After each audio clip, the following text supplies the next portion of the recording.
Julia, thank you very much for joining me today. Thank you very much for having me. You talk a lot about the importance of strengthening the financial ecosystem, how we improve the competitiveness of the UK through our capital markets, and the role of capital markets, more importantly, in helping businesses to start, scale and grow in the country and on a global scale. We do create some amazing businesses. Businesses are facing some really complex challenges in a constantly evolving environment. Yep. So delivering, to the needs of people, planet and profit is increasingly hard.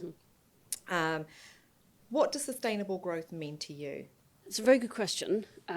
And how long have you got? So you can think of it through the lens of sustainability, which I'll come to. Yeah. But actually, one of the things I'm passionate about is organisations driven by purpose. And I always think if you can find in your organisation what that through line of your purpose is, then an awful lot of the other things come from that, including its sustainability. And I actually use the exchange as an example of that. So the phrase I use is that I run a 300-year-old fintech. Because it's quite a good way of summarising what the London Stock Exchange is. Our purpose is unchanged in 300 years. Our job is as a convener to bring together those who have capital with those who need capital in service of an objective. And I will say that to my teams all the time. In fact, they can repeat it. There is this concept in the London Stock Exchange of Julia Bingo, which is if Julia's giving a speech about sustainability or about CMIT or about the capital markets in general, what are the phrases she's going to use? And they can write them down. I have literally seen my colleagues sort of nudge one another and go, bingo. But that convener of capital and 300-year-old fintech are phrases I use a lot, because actually it's important that everybody in the exchange has that common sense of purpose. The way we do being that convener is totally different from the way it was done in the days of Jonathan's Coffee House when he was pinning prices to a door. It's even totally different from the days of open outcry trading floors. But the purpose is the same. It's to bring together the companies that need capital and the people that have it in service of an objective, which is both to generate returns for the investors, but fundamentally it's to enable those companies to fulfill their purpose.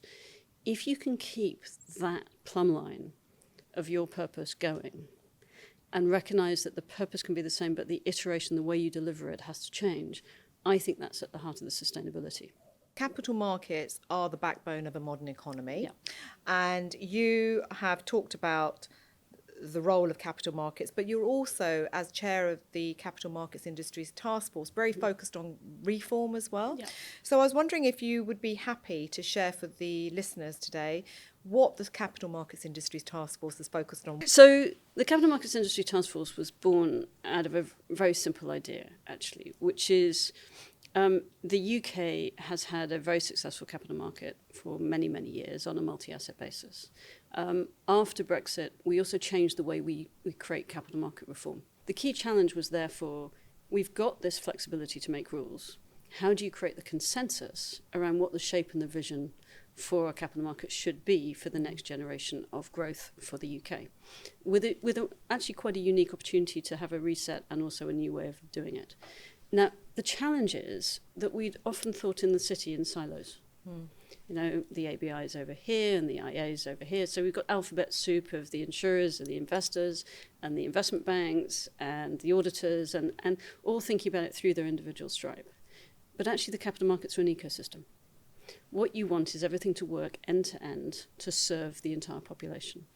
And the two most important constituents in our capital markets are not always the ones who get spoken to the most. So the trick was, how do we bring a group of people together who represent the front to back of the way our markets work, focused on the companies and the investors, and less on the intermediaries, to be honest, because we serve them, not the other way around, and look at it through everybody's experience of that ecosystem, from private to public, not just pure play private and pure play public, but across the entire piece. And a lot of the things that we've been looking at in the ecosystem, they weren't just regulatory, they were cultural. They were how we did things around here, not just what the rules said.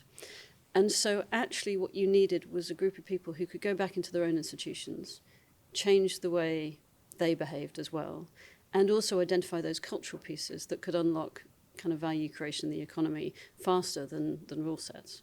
And so we came up with the idea of the Capital Markets Industry Task Force.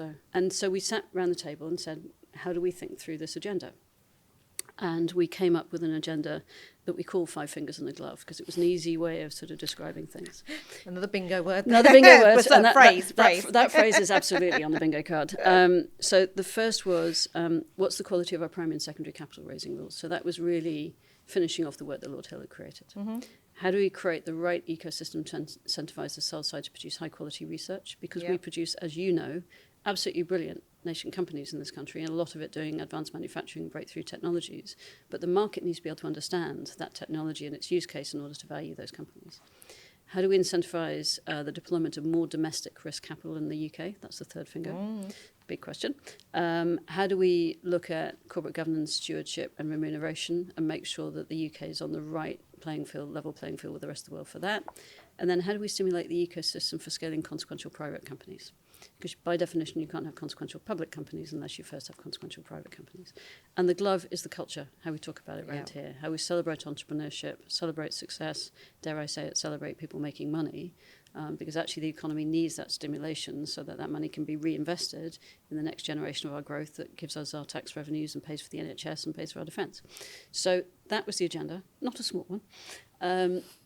And if we do a bit of a mark to market on where we are, so the FCA did the biggest reform of our listing rules in a generation, and they're about to change our prospectus rules this year that'll be even more forward thinking. Actually, regulatorily, that's been addressed. We're obviously having a very big conversation about pension fund investment in the UK right now, and we've just seen the finalisation of the regulation for PICES, which is Private Intermittent Securities and Capital Exchange System regulation, where the R is silent. I have said that a lot before, which is the world's first regulated crossover market between the private and public markets. And we're starting to have the public conversation about why this all matters, you know, and why we should celebrate great entrepreneurship and stimulate it in the UK to drive growth in the economy. So if you do a bit of a mark to market on where we started 3 years ago to where we are now, actually, I don't think any of us, when we started, would have thought we'd be where we are now. The consequence of that is actually, because we don't stand still, we're sort of thinking as a CEMA agenda now as not five fingers in a glove, but what we describe as the 2 Cs, which is a real focus on capital flows and culture. Actually, the biggest challenge for the UK is we don't back ourselves as a nation. The UK is underinvesting. It's an equal opportunities underinvestor in our own economy. And if we're not going to back ourselves, who is? You know, and yet when you objectively look at all the raw ingredients we have as a country, the quality of the research that comes out of our universities, the sheer number of great research universities we've got in this country, the fact we create more unicorns than anywhere outside the US and China, the fact we've got a world-leading capital market by any measure, the fact we've got rule of law, English language, respected regulation, all of those things, and great kind of fintechs and a whole load of other sectors where we're genuinely leading. We just need to get the mix right, you know, and we need to actually have the confidence to invest in ourselves as a nation. So that's the focus now. You know, when we talk, you talk a lot about the strength and resilience of the UK capital market. From a resilience point of view, how would you articulate for our listeners? So I think there's a lot to unpack in that question. It's a really good one. So the first is, quite a lot of countries around the world would look at us sideways as to why, as a nation, we're still debating whether we need a vibrant capital market. You know, capital markets, by definition, are to bring together the available investable risk capital in the country with the investable opportunities. Those investable opportunities are companies that employ people up and down this nation, create the profits, the dividends that pay for our pensions, create the profits that generate tax revenue that pays for our NHS. You know, we need this and should want this as a nation. It shouldn't be up for debate as to whether we do. It should just be one of those things that is apolitical, and we just need it to survive, to be really successful. And to be blunt, the thing I really, really appreciate about the last 2 governments is that capital markets reform has been across the aisle issue where one government has picked up without missing a beat from the other. And yet in the public debate, we don't have that conversation. I was given the privilege of giving evidence to Treasury Select Committee a couple of years ago. And one MP very legitimately said, so please explain to my constituents why any of this matters. This feels like very London stuff. And I said, well, I want mothers in Cumbria to care that we have a vibrant capital market in this country, because actually that capital market is going to finance the startup, the scale-up, or even the mature business in her area. That means her kids can go to school and then get a good job in the area that they grew up. They can afford to buy a house there, and then she can grow old near her grandkids. That's what our capital markets do. It's not how we talk about it. So I think the first thing is we do need to have that conversation about how we explain to people that these flows and these esoteric language is about real world companies, real world investors, real world outcomes, real world jobs, real world tax revenue. You know, that's why it matters. And we need as a city to get better at explaining that. So I think that's the first point. Second point is we have a capital market that is the strongest in Europe by any measure. And it's almost invariably the second largest in the world. We get great FX capabilities, great fixed income capabilities in London. We should be really proud of the strength of our capital markets. But we need to get better at connecting it back to the average person up and down this country. Because we're not explaining the purpose it serves. You know, the fact that actually it's the banks that take your weekly or monthly pay packet and take long-term risk to turn that into a mortgage so you can buy a house. It's the fact that Lloyd's of London has the immense insurance strength that means that we can insure aeroplanes to stay in the air, that means that you can have a holiday that you can afford the flights for. You know, all of those things that the city does. The money raised on the London Stock Exchange creates scaling companies that can grow and can hire more people up and down this country, and creates value that means that pensioners can have opportunity to save and the opportunity to have a comfortable retirement. That's what the city is doing, and yet we don't really talk about it that way. So we need to get better at doing that. If you look at the objective facts, we've raised more money this year than the next European exchange. We've been in the top 10 every year, and actually the performance of the London market relative to other markets, particularly at the moment, is doing very well. And the grass isn't always greener. We've actually been tracking the number of UK companies that have gone to the US. The last 10 years, there are only 20 companies that have gone from the UK that have raised over 100 million in the US. There are actually 6 companies that come the other way in that time, but they don't get reported on. And of those, half of them have already delisted, and only 3 are trading up, and the ones that are trading down by over 75%. Now, that isn't what gets reported. And therefore, we need to make sure that we also position these things in context. And that context is really important. Over the last 20, 30 years, the nature of the capital markets environment has changed. You know, markets in Europe have increased. You've got more atomization between different markets in Europe. China and India have joined the global economy and built massive capital markets. You've got capital markets in each one of the major Middle Eastern nations now, where they are seeking to drive their own domestic capital markets, because rightly, most countries treat their capital markets as a source of national economic security. We should want to do the same thing for our nation. And then obviously you have the growth of the US and the very particular nature of the Mag 7 in the US, where people say they're investing in the US market, actually disproportionately they're not diversified because they're investing in 7 companies. And therefore all of that context is relevant. There's also the growth of the private markets. And the approach the UK has taken, which is quite different, is to say actually both need to exist. Vibrant private markets that can grow and scale companies, but that they've got a straightforward pathway to then become public, diversify their investor base and have more access to capital, is a really important thing that we as a nation should be doing. And we're doing more of that than most other countries. But that is creating more challenges as to whether companies want to go public, because there's a huge amount of money in the private sphere. Yeah. Nothing I've described is particular just to the UK. You know, the only thing that's particular to the UK is that the UK is an equal opportunities under-investor in itself and disproportionately invests less of its available risk capital in itself as a nation compared to our peer countries. That's the only thing in all of that sort of challenge that is different. And despite that, we have the largest capital market in Europe, the most vibrant and the most successful, and the one that pretty much every other nation in the world, I appreciate possibly bar the US, would aspire to have. And so we need to actually be proud of what we've created in the UK over hundreds of years, actually. Hundreds of years, but there's quite a lot that's been done in the last 3 years that's starting to really shift that dial. Yeah.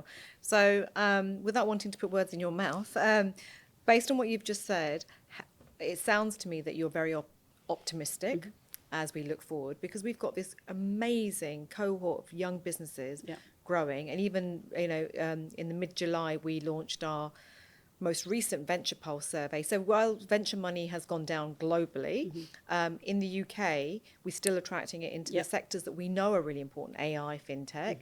And I think we got the 3 highest raises out of the top 10 across Europe. So again, coming back to your point around the role that the UK plays on the global scene. Would you mind just sharing a little bit more about Pisces? Yeah. The hardest thing a founder should do is come up with a good idea and execute it. It's not trying to navigate the labyrinthine world of finance, that's got loads of acronyms and things that are almost designed to go over people's heads rather than make it easy to navigate. And the idea that it should be so hard to transition between the private and public markets didn't actually make intuitive sense to me. If you want to create a funding continuum for this nation where companies can get on it as small companies and know the pathway they can follow to get access to capital at every stage of their growth, to maximise the chance that they do grow, maximise the chance that they can employ more people and create more value, then we should do that as a nation. So that was the sort of founding point. The second piece was, and this goes to the equal opportunities under investor, and this is why what happened with the Mansion House Compact and Mansion House Accord was so powerful. Our pension funds were disproportionately underinvested in private companies in the UK compared to Canadian pension funds, Australian pension funds, endowments in the US, compared to an awful lot of their peers. So one of the challenges was, if we have great private companies that are doing these amazing things exactly as you articulate, how do we help ourselves back them? If very often what was actually happening when you speak to founders is that an exit, a trade sale, or an IPO was being driven by the liquidity demands of the people on their cap table, not what was actually strategically what they wanted to achieve to grow the business and make it a global champion, then how do you address that piece? So you had angels who had a 10-year horizon but were still finding it hard to get out 15, 20 years later. You've also now got all the pension funds with the Mansion House Accord and Mansion House Compact who'd really like to use their existing pipes and plumbing to buy these private companies. So how do we help them? And how do we give them more confidence in the liquidity of these private companies? Actually, sometimes companies want to scale through VC and PE funds so that they've actually got people on the cap table who can write the next size ticket that they need. If the first guys can write you a 10 million ticket, but the next ticket you need is 50, you need to be able to move through those. But equally, how do you produce liquidity for staff in those companies? Because if you work for a public company, it's much more straightforward to have liquidity in something that you get given as a bonus or whatever.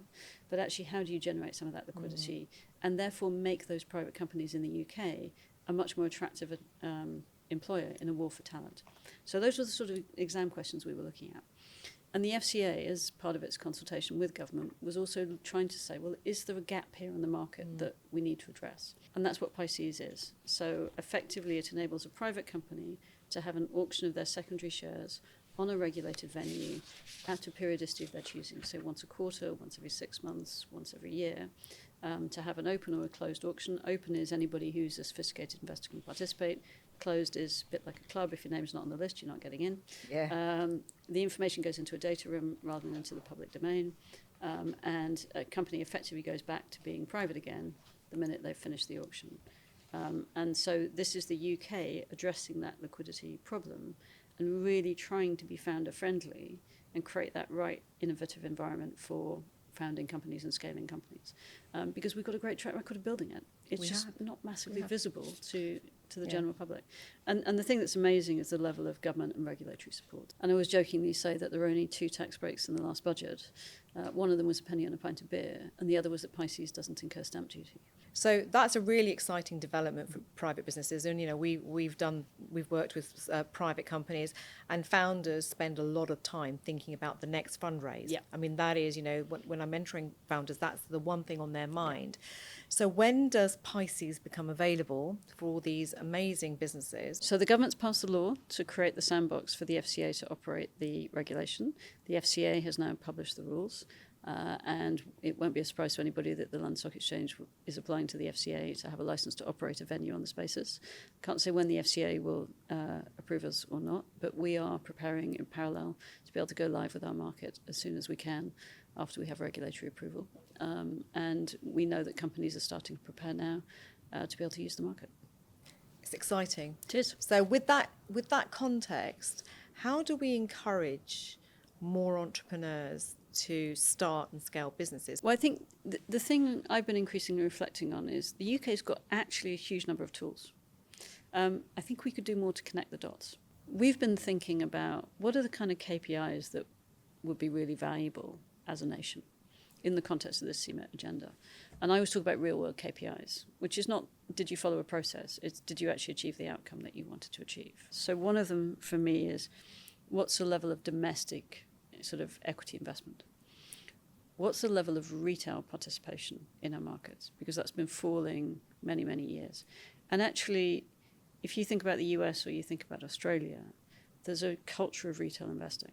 You know, the average person, I mean, you get into a cab in New York and the taxi driver will tell you what's in his 401k and he'll start asking your views on companies.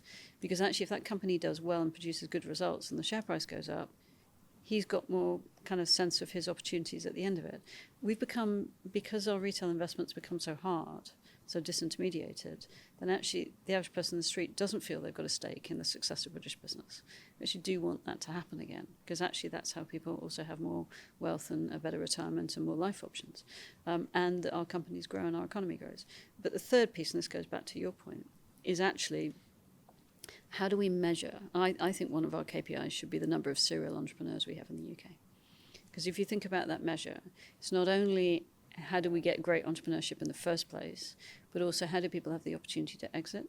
How do they have the opportunity to take everything they learned from that first company that they did? And possibly there were 3 failures before that first one that really took off, because that's often the case. But those are the people with the most experience to then go and do it again. Why do we think of it as one and done? You know, but then we need to have the right tax incentives to keep those people here, to feel that it's appropriate for them to stay here, and then the ability to reinvest.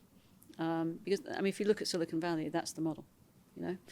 An awful lot of the people who are entrepreneurs in Silicon Valley are on their 4th, 5th, 6th, 7th enterprise. And actually that skill set, I always jokingly say it's a bit like planning a wedding. You plan a wedding, you learn everything there is to know about planning a wedding with the intent of never using that knowledge again. It's a bit nuts, you know? And so actually, if we can find a way of really thinking about what are all those core things we need as a nation, so these great entrepreneurs that I meet day in, day out, and you meet day in, day out, actually can just keep reapplying that learning in service of driving the economy and driving growth and innovation, then that's what we should aspire to. You've been a long-time champion of inclusion, diversity and equity. You've been recognised with multiple awards recognising. You've got your damehood more recently, so congratulations again. Thank you. But can you talk a little bit about the importance of culture throughout your career, how important that has been to your leadership style? I'm a sociologist by training. And I specialised in sub-Saharan East Africa. So it would be surprising if I didn't say that culture and sociological sort of setups matter, and they matter to me enormously.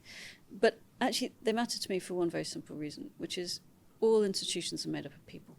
And I've had the privilege of being in a leadership role in the city now for more years than it's embarrassing to admit. And the vast majority of all the work I do through other people.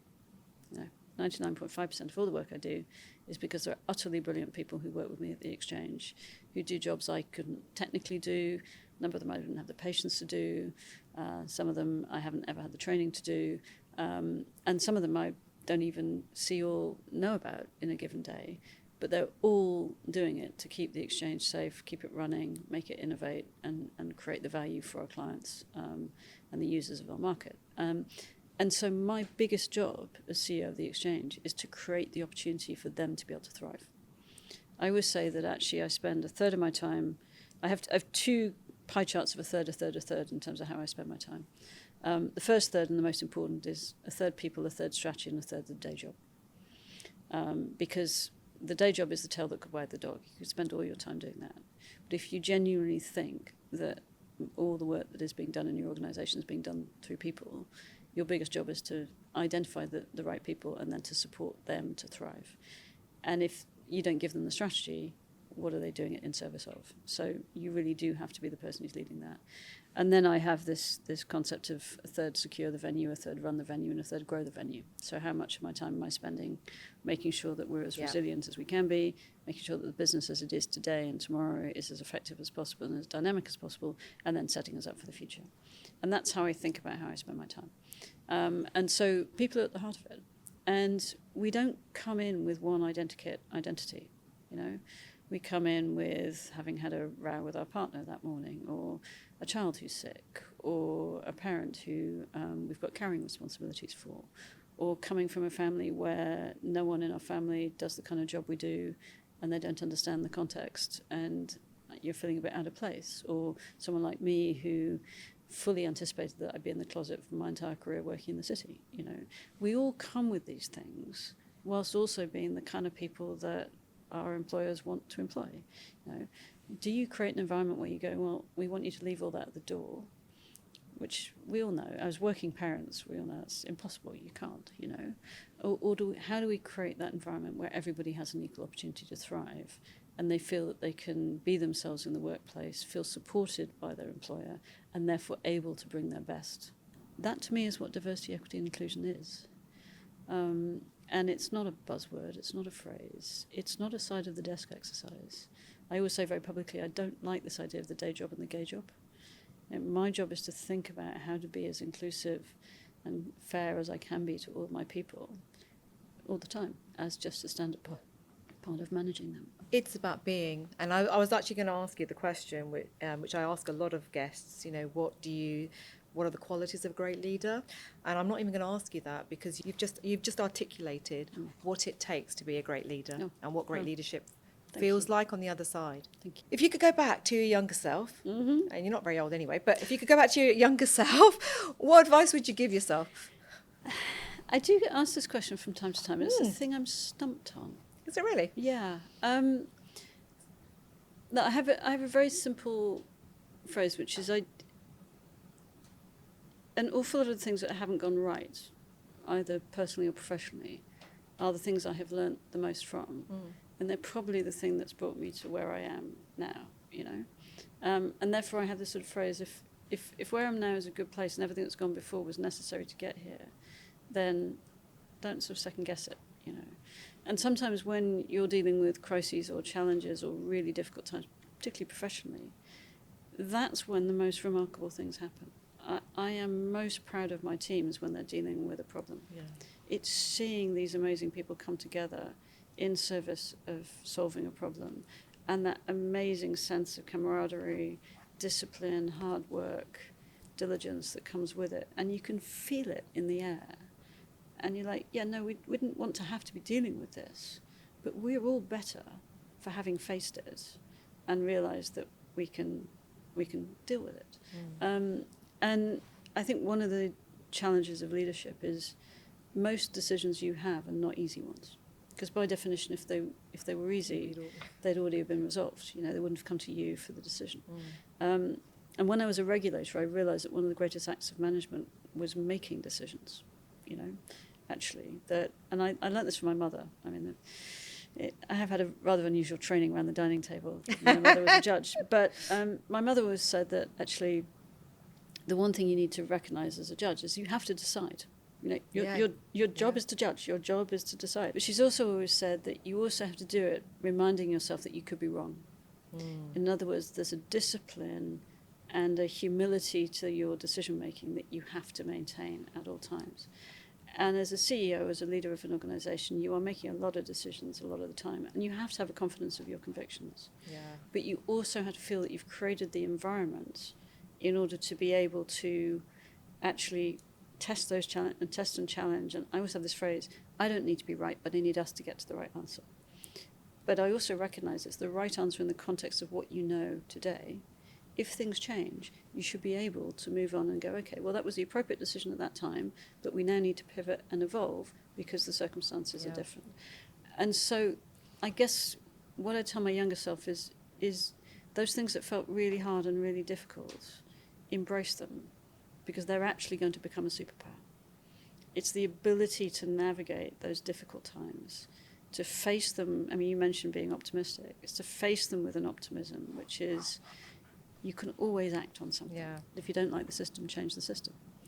Now, I totally get could be perceived as a totally arrogant statement. Who's she to? I totally get that. But equally, it's about not feeling that you're always passive in a situation, that you can always act in some way. And I'm always less stressed about things if I feel I'm acting on a situation. If I feel I'm just not doing anything about it, that's when I will get stressed. Even if I'm not necessarily making a huge amount of progress, if I think I'm trying, then I'll feel more confident. So I think it's kind of don't fear failure. Yeah. It's a massive learning opportunity. Things that go wrong are often the most pivotal moments in your life. But I think it's really important for our audience to hear that nobody gets into these sorts of roles that you're in without having your own failures, whatever those failures are, right? And we use failure very sort of generically, but it's all the good. Nothing goes right all the time. It's the ups and downs, right? And that it's a learning from those. So embracing the learning and dusting yourself off and moving on to the next one. You know, the leadership style you have, the humility you have. You're a servant leader in the sense of how you approach things. And in that vein, you have told me that you have two modes of operation. You have a parking mode, or you have like gear 5, if you can even have a gear 5. I think cars have 7, 8, and 9 gears. Nowadays, you could have from 0 or 5. How do you sustain yourself? Yes, my family have this phrase that Julia has 2 gears, 5th and stopped. 5th and stopped. That's basically it. That's the phrase. I love what I do. I'm really passionate about it. And I find it endlessly fascinating. So, I mean, when I was at the FCA, people used to say, Julia, you don't go home and watch TV, you go home and read a policy paper. I was like, yeah, but it's really an interesting bit of policy. And then, okay, I do. It helps that it is a passion project. Yeah. And so I think it's also, and I slightly alluded to it, that I will relax more if I feel like I'm acting on something. Yeah. And therefore, actually, it is a little bit of my own way of managing my own mental well-being as well. I play golf, don't really watch TV. Spend a lot of time with my kids and with my partner. That's my most sort of cherished way of relaxing. The one thing that I'm still baffling to, how do you play a round of golf and take that time out to do that when your brain's whirring at 150 miles an hour and everything else that needs to be done? Because you need thinking time. Okay. So my father was a barrister as well, and he always used to say that he would go to sleep thinking about how he would need to sum up to the jury or what his opening statement needed to be. You'd wake up in the morning, it was fully formed.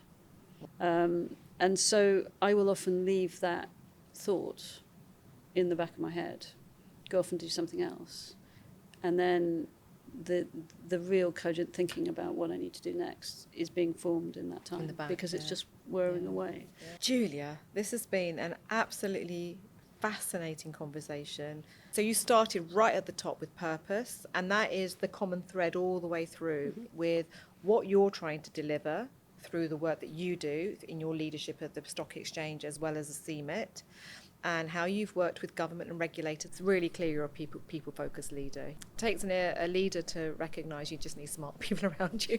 Smarter than you. Smarter than you, absolutely. Yeah, absolutely. Thank you so much. And it's always fun as well, isn't it, when we have a chat? Absolutely. And thank you very much for having me. No, thank you. It's been a real pleasure.